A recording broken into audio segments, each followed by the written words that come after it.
નમસ્કાર ખેડૂત મિત્રો, હું જીતેન્દ્ર બારડ મોડર્ન કોકોનટ ફાર્મિંગમાંથી આપ સૌનું હાર્દિક સ્વાગત કરું છું.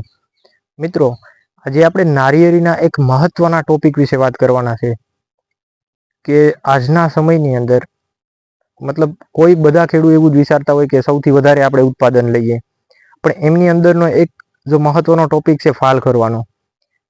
કેમ કે મોસ્ટ ઓફલી ખેડૂતને ખબર જ નથી હોતી કે ફાલ ખરવાના કારણો શું છે.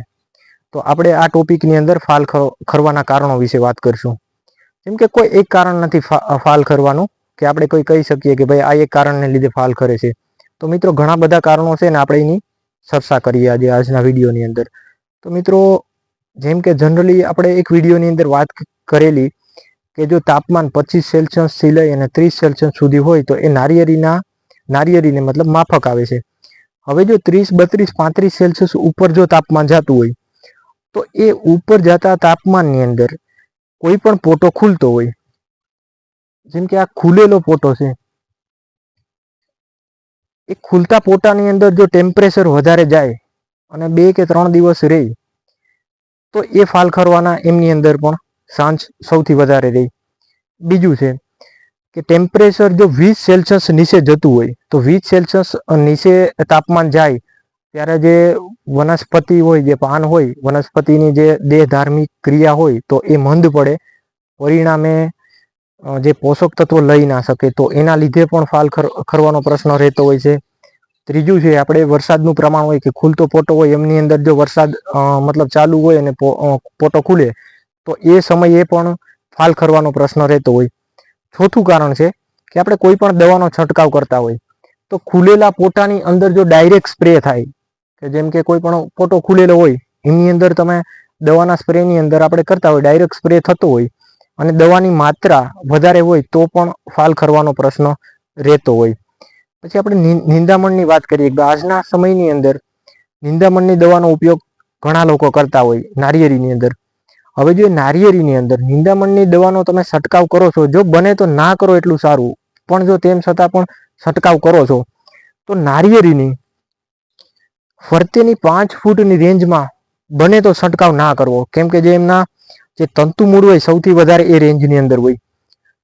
તો એટલા માટે તો એવું કરતા હોય, નિંદામણની દવાનો છંટકાવ કરતા હોય તો પણ ફાલ ખરવાનો પ્રશ્ન રહેતો હોય છે.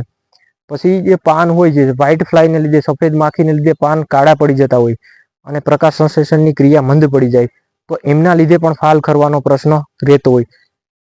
છઠ્ઠું છે કે ભાઈ આપણે કોઈ પણ જે ન્યુટ્રિશન આપીએ છીએ, પોષક તત્વો આપીએ છીએ, ખાતર લઈ લઈએ, દેશી ખાતર લઈ લઈએ અથવા તો રાસાયણિક ખાતર કે ન્યુટ્રિશન કે કોઈ પણ જે આપણે આપતા હોય અથવા તો ઓછું આપતા હોય તો એમના લીધે પણ જરૂરિયાતથી ઓછું મળે અને છોડ સુધી નથી પહોંચતું તો પણ ફાલ ખરવાનો પ્રશ્ન રહેતો હોય.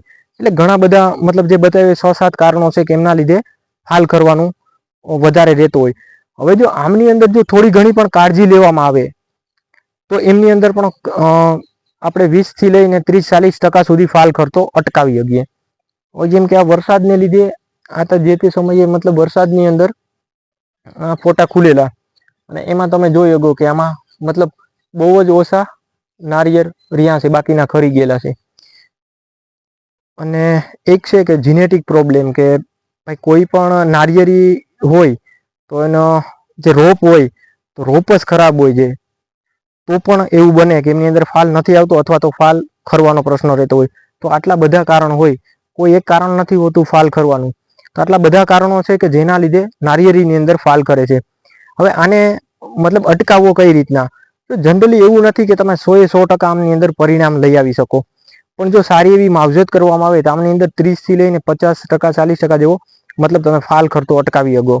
જેમ કે સમયસર ખાતર લઈ લ્યો, દવાનો સફેદ માખી માટે દવાનો છંટકાવ લઈ લ્યો, અથવા તો જે આપણે દેશી ખાતર કે જે રાસાયણિક ખાતર કોઈ પણ આપતા હોય તો એ લઈ લ્યો, ન્યુટ્રિશન લઈ લ્યો, કે આપણે અહીંયા ગુજરાતની અંદર બહુ જ ઓછા ખેડૂત છે કે જે ન્યુટ્રિશનનો ઉપયોગ કરતા હોય, કે જે મુખ્ય તત્વો સિવાય ગૌણ જે આપણા તત્વો છે, માઇક્રો ન્યુટ્રન્સ, એમનો ઉપયોગ કરતા ના હોય. તો એવી બધી ઘણી બધી માવજત લઈ લો. પિયત વ્યવસ્થાપન લઈ લો કે ભાઈ વધારે પડતું પાણીનો ઉપયોગ કરવાથી પણ ફાલ ખરતો હોય અને ઓછા પાણીનો ઉપયોગ કરવાથી પણ ફાલ ખરતો હોય. તો આ બધાને લીધે ઘણીવાર બનતું હોય કે ફાલ ખરતો હોય. તો આટલા ઘણા બધા કારણો છે કે જેમના લીધે ફાલ ખરતો હોય. તો મિત્રો, આ આપણે આજે આ વિડીયોની અંદર જોયું કે ફાલ ખરવાના ઘણા બધા કારણો છે. તો આપણે એક નવા બીજા વિડીયોની અંદર આપણે હવે એને કઈ રીતના ફાલ ખર્ચો અટકાવી શકીએ અથવા તો ઓછો કરી શકીએ કે ભાઈ આપણા ઉત્પાદનમાં થોડો ઘણો વધારો કરી શકીએ, આમની અંદર થોડી એક વ્યવસ્થા આપણે ગોઠવીને, તો એના વિશે વાત કરશું.